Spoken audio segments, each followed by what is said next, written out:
What does a woman stand to gain from an illicit relationship with a famous and powerful man? I didn't have all the yucky part.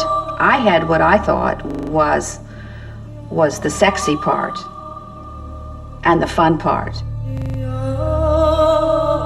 Many women have transformed their lives by becoming mistress to a prominent man. But she has to be special. She can be exciting and alluring to the man in as many aspects of his life as possible, so that she comes to dominate his mind. And the women who capture the hearts of great men need to be skillful and inventive.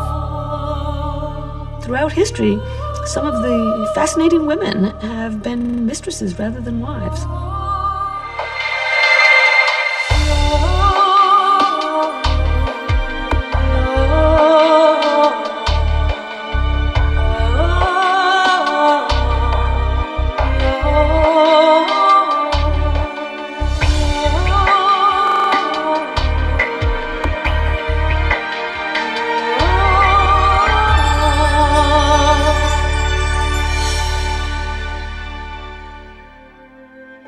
In societies where power and influence was generally denied women, the role of mistress offered some obvious advantages.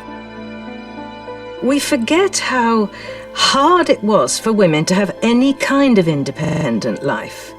That's to say, right up until the middle of the 19th century, a woman was either the property of her father or the property of her husband. She never belonged to herself. A woman had extremely limited options. The only thing that she could perhaps play with was her physical attractiveness and the weakness that men have for sex. And powerful men have always been able to take their pick of the most exceptional and gifted women. Power is much more an aphrodisiac for women than it is for men.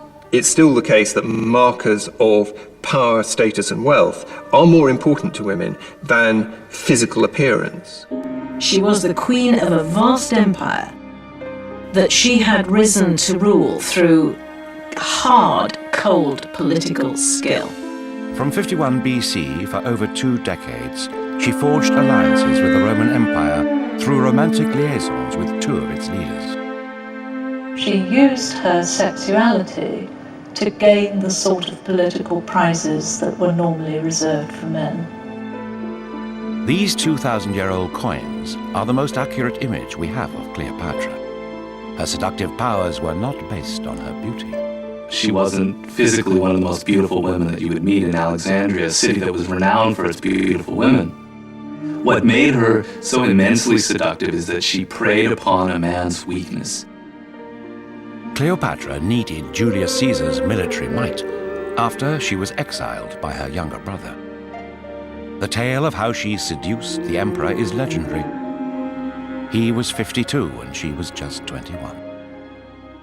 It's the very famous incident where she was rolled up inside of a carpet. She got smuggled into Alexandria, and this Greek slave unfurled the carpet and she fell out, and there she was. It was an extremely dramatic gesture.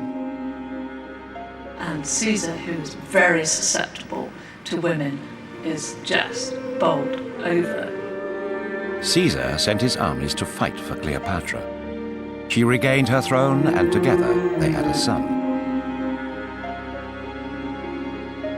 And when Caesar was assassinated 3 years later, Cleopatra used her charms to acquire another powerful Roman protector, Mark Antony. She appeared as the goddess Aphrodite, surrounded by little boys dressed as cupids, seated on a throne in a golden barge with purple sails.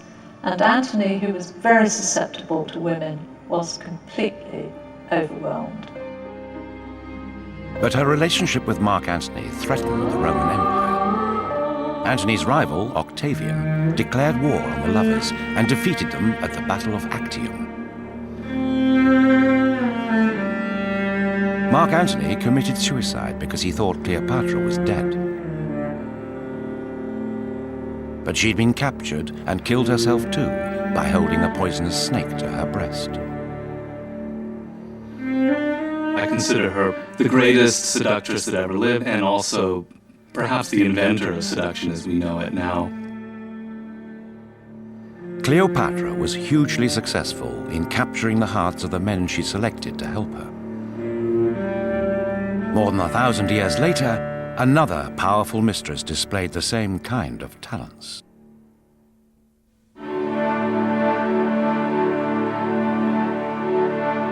In 18th century France, Madame de Pompadour transformed her position in the world by becoming mistress to Louis XV.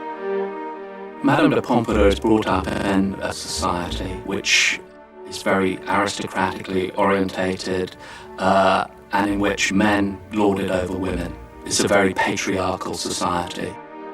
She has both sex and class against her. She comes from outside the sort of golden circle of the court, and she's a woman. And it's very difficult to think of many situations where a woman could be powerful in the sort of way that she could.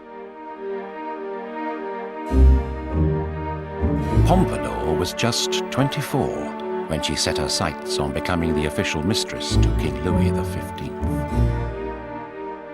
Since the 16th century in France, it's been accepted that the king has mistresses, but that some of those mistresses